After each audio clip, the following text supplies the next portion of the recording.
आप सभी का वेलकम है आपके अपने चैनल कुक विद शाजिया पर। फ्रेंड्स, आज आप हमारे इस प्रिपरेशन को देखकर अंदाज़ा लगा सकते हैं कि आज हमारा वीडियो किस टॉपिक पे बनने वाला है। फ्रेंड्स, गर्मियों के मौसम में मलाई से मक्खन अलग करना ये काफ़ी इजी होता है, बट इसी चीज़ को अगर हम ठंड के मौसम में करना चाहें तो हमें बहुत सारी परेशानियों को फेस करना पड़ता है। तो फ्रेंड्स, ठंड के मौसम में हम जब भी मलाई से मक्खन निकालते हैं हमें बहुत ही दिक्कत आती है, और आज मैं आप सभी का इसी प्रॉब्लम का सलूशन लेकर आप सबके सामने आई हूँ। आपकी अपनी शाजिया आपकी सभी प्रॉब्लम का सलूशन लेकर आपके साथ यहाँ इस चैनल पे शेयर करती हूँ इसका सलूशन। सबसे पहले हम अपने इन मलाई को एक बड़े बर्तन में ट्रांसफ़र कर लेंगे, और हम जब भी मलाई निकालना, जिस वक्त भी हमें मलाई निकालना है, ये हम ध्यान में रखें कि मलाई निकालने से तकरीबन 1 घंटा पहले हम अपने मलाई को फ्रिज से बाहर निकाल कर रख दें, क्योंकि फ्रिज में जमी हुई मलाई बहुत ही हार्ड हो जाती है और उससे फिर हमें घी निकालने में या मक्खन निकालने में बहुत ही परेशानी और बहुत ही वक्त लग जाता है। फ्रेंड्स, तो सबसे पहले हम इस चीज़ का ख्याल रखें कि जब भी हमें मलाई से मक्खन अलग करना हो तो हम इसे पहले 1 घंटा के लगभग पहले ही हम बाहर निकाल कर रख देंगे। और हमेशा अगर आपको मलाई की क्वांटिटी मेरी जितनी है तो आप हमेशा ये ख्याल रखें कि हमें इस तरह से कोई एक बड़े बर्तन का हेल्प लेना है, क्योंकि फ्रेंड्स अगर हम मलाई को बीट करते हैं तो क्या होता है, चारों तरफ से मलाई बाहर आना शुरू हो जाता है। अगर हमारा बर्तन का डेप्थ रहेगा तो क्या होगा, बाहर की तरफ छींटे नहीं आएंगे।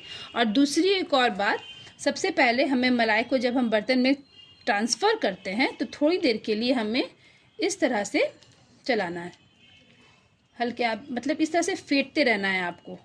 और अगर आपके पास ब्लेंडर है तो आपके लिए तो बहुत ही इजी है, लेकिन अगर आपके पास विस्कर है तो भी आप आसानी से मक्खन अलग कर सकते हैं। बस मेरी कुछ ट्रिक्स है जो ठंड के मौसम में आपको ख्याल रखना है। तो सबसे पहले फ्रेंड्स हम इस तरह से 5 मिनट तक लगभग अपने मलाई को हल्का कर लेंगे, इस तरह से फेंट कर। आप देख रहे हैं कि अभी वो कितने हार्ड फॉर्म में मैंने डाला था। कुछ ही देर में इस तरह से 8 से 10 बार आप इस तरह से स्पैचुला की हेल्प से मलाई को पहले आप हल्का कर लें।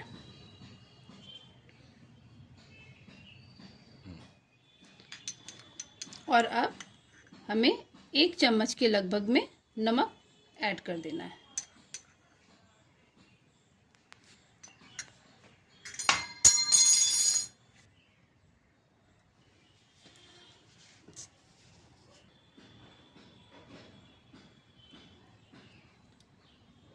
नमक डालने के बाद हम इस तरह से थोड़ा सा और मिक्स करेंगे।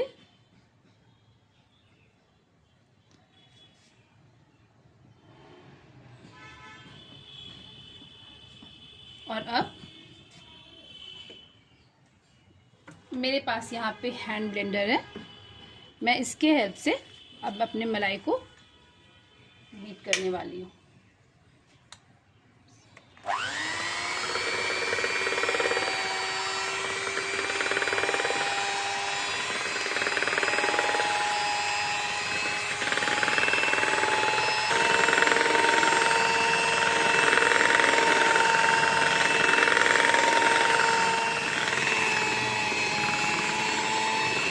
अभी आप देख रहे हैं फ्रेंड्स कि हमें फेंटते हुए सिर्फ 3 ही मिनट हुआ है और हमारी मलाई जो है गाढ़ी होनी शुरू हो गई है। तो बीच बीच में हमें यहाँ पे क्या करना है, अपने प्रेशर को थोड़ा सा बढ़ाना है, स्पीड को बढ़ाना है एक बार के लिए।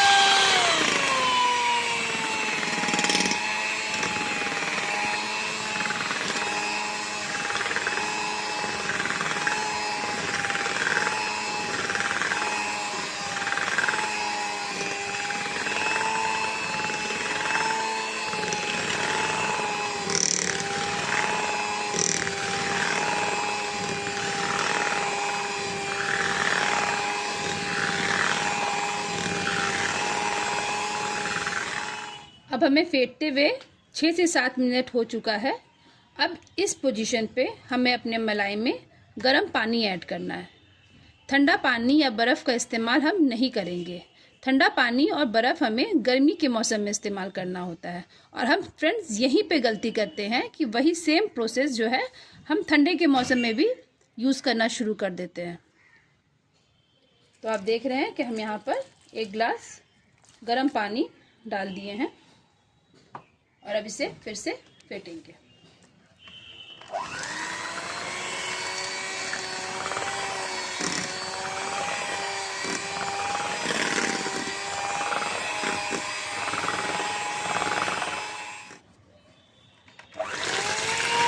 आप देख रहे हैं फ्रेंड्स, हमारा बीटिंग प्रोसेस कंप्लीट हो चुका है। हमारा जो मक्खन है बिल्कुल अलग हो गया है और आप देख सकते हैं किस तरह से ये एकदम हार्ड फॉर्म में आ गया। और आप इसे चाहेंगे तब भी ये आपके हाथ में चिपकेगा नहीं। बस अब हमें यहाँ पे अलग कर लेना है। अब आप देखिए कि मैं किस तरह से, अब हमें यहाँ पे अपने हाथों का इस्तेमाल करना है फ्रेंड्स। अच्छी तरह से हम अपने इस ब्लेंडर से सारे मक्खन को अलग कर लेते हैं।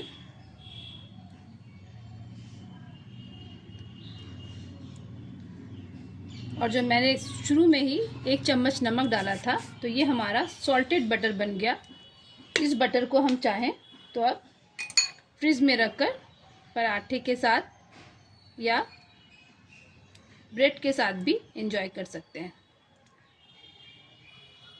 और मैं इस वीडियो में आपको फिर इस मक्खन से घी कैसे बनाते हैं मैं वो भी करके बताऊंगी।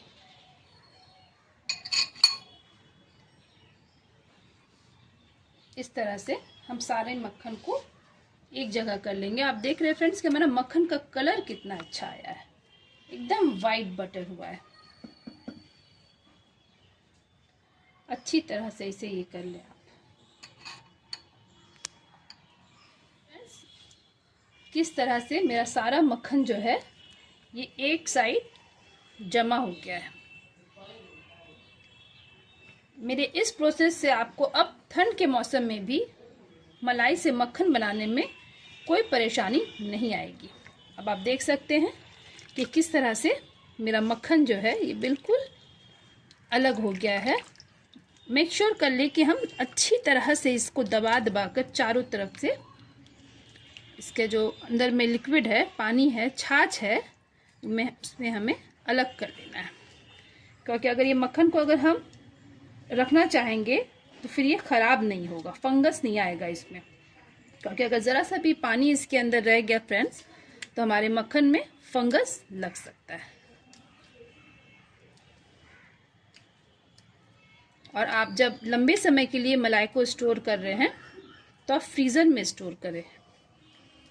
मेरे यहाँ तो 1 हफ्ते में इतना मलाई जमा हो गया था तो मैंने फ्रिज में रखा था, फ्रीज़र में नहीं। और अभी ठंड का मौसम है तो आपको आप देखिए इस तरह से मक्खन बन के तैयार है।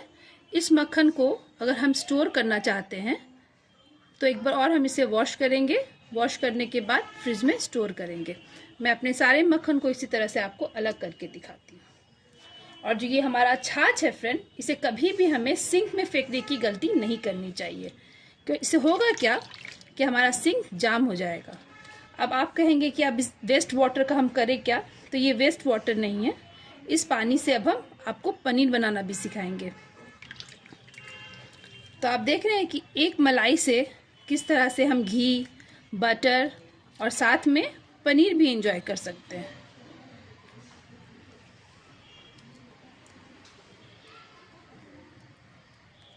अब आप देख रहे हैं फ्रेंड्स कि मेरा छाछ जो है ये कम्प्लीटली अलग हो गया है।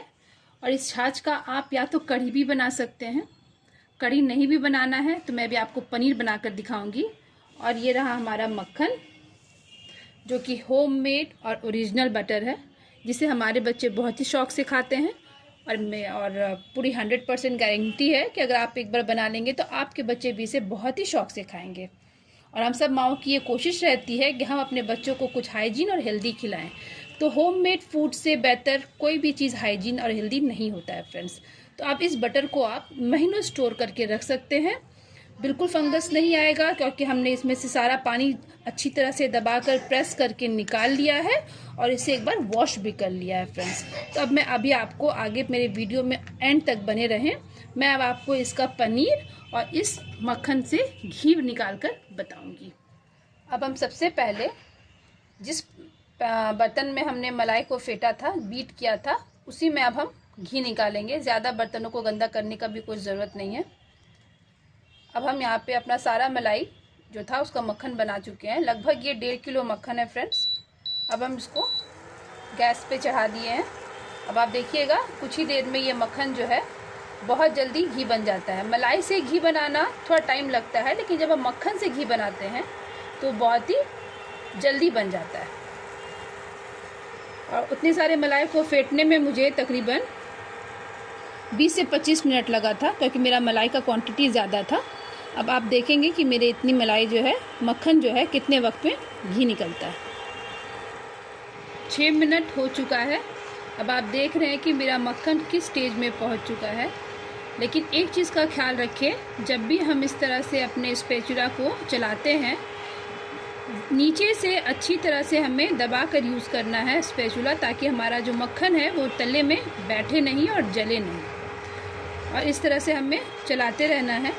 आप जो ये फेन टाइप का देख रहे हैं, जब ये हमारा ज़्यादा ऊपर की तरफ आए तब हमें क्या करना है, फ्लेम को लो कर देना है। और जब फिर से फ्लेम कम हो जाएगा तो हम फिर से इस फ्लेम को अपना हाई कर देंगे।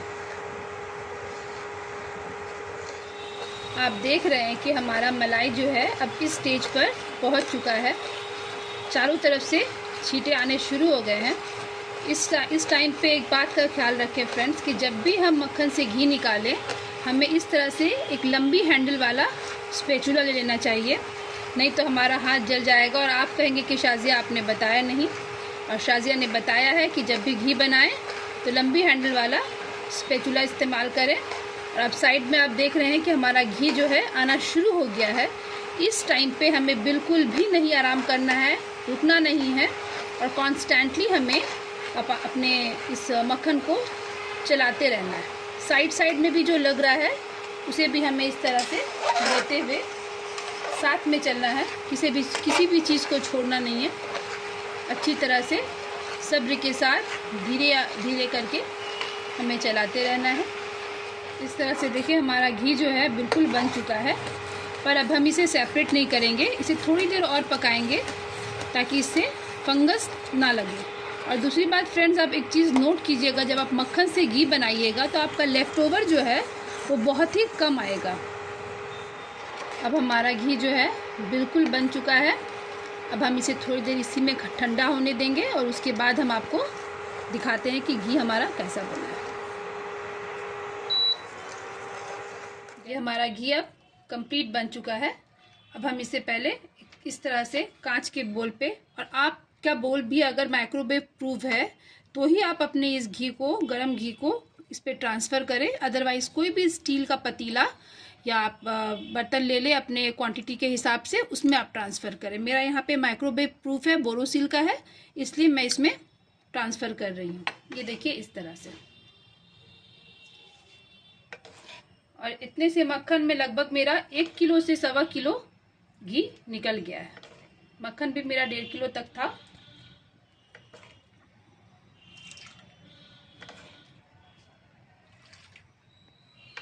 इस तरह से देखिए हम सारा घी अपना ट्रांसफ़र कर चुके हैं बोल में। मेरा लेफ़्ट ओवर भी ज़्यादा नहीं निकला है। और अच्छी तरह से इसे हमें प्रेस करके निकाल लेना है। और आप देख सकते हैं मेरी घी की क्वांटिटी कितनी ज़्यादा है। ठंडे होने पर मैं इसे किसी एयरटाइट जार में पैक कर दूंगी। अब हम अपनी बची हुई जो छाछ थी, अब हम उससे पनीर बनाते हैं।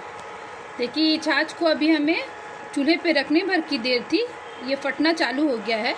चाहे तो आप इसे इसी तरीके से निकाल लें जितना भी इससे खोया पनीर निकलेगा, लेकिन मैं इसमें क्या करूँगी, 1 कप और दूध ऐड करूँगी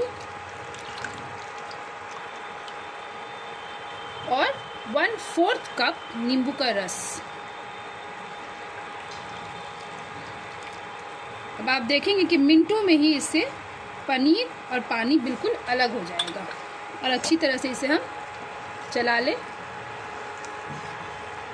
क्या आपने कभी इस तरह से छाछ से पनीर निकाला है? और अगर निकाला है तो प्लीज़ मुझसे ज़रूर शेयर कीजिएगा।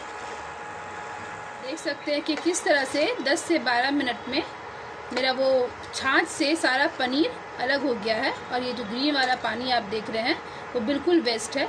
अब आप अगर इस वेस्ट पानी को सिंक में डालते हैं तो अब आपका सिंक जो है साफ़ भी रहेगा और जाम भी नहीं होगा। अब हम इस पनीर को स्ट्रेन करेंगे। इस तरह से हम पूरा पनीर जो है छान लेंगे।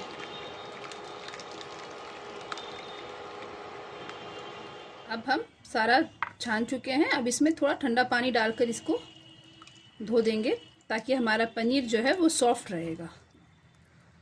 जब भी पनीर बनाएं, चाहे आप दूध से भी बनाएं, तो हम लोग तुरंत ठंडा पानी से उसको वॉश करते हैं ताकि उसमें जो भी स्मेल होगा छाछ का वो सब चला जाएगा। अब आप देखिए तकरीबन 1 घंटा के बाद मेरा पनीर का कंडीशन, मैंने इसे सेट करने के लिए फ्रिज में रख दिया था और ये रहा मेरा घी जो लगभग 1.25 किलो होगा। फ्रेंड्स, इसे कहते हैं आम के आम और गुठलियों के भी दाम। हमने दूध से मलाई निकाला, मलाई से मक्खन, मक्खन से घी और फिर छाछ से पनीर। मैं आपको ये पनीर एक बार काट के भी दिखा देती हूँ। आप देख रहे हैं कि कितना सॉफ्ट पनीर है। देखिए ये कितना इजीली कटा है। आप चाहे तो इसे अपनी पराठे में यूज़ करें, सब्जियां बनाएं इसका, और आप घर बैठे अपने हाथों की बनी पनीर से अपने फैमिली को खुश करें। और अगर आपको ये मेरा पनीर और घी का रेसिपी अच्छा लगा हो तो प्लीज़ लाइक करें, ज़्यादा से ज़्यादा शेयर करें, सब्सक्राइब करें और सामने बैठे आपके उस बेल आइकन को ज़रूर प्रेस करें ताकि मैं जब भी अपना कोई न्यू वीडियो अपलोड करूं तो इसका नोटिफिकेशन आपको सबसे पहले मिल जाए। Thank you and bye till the next time.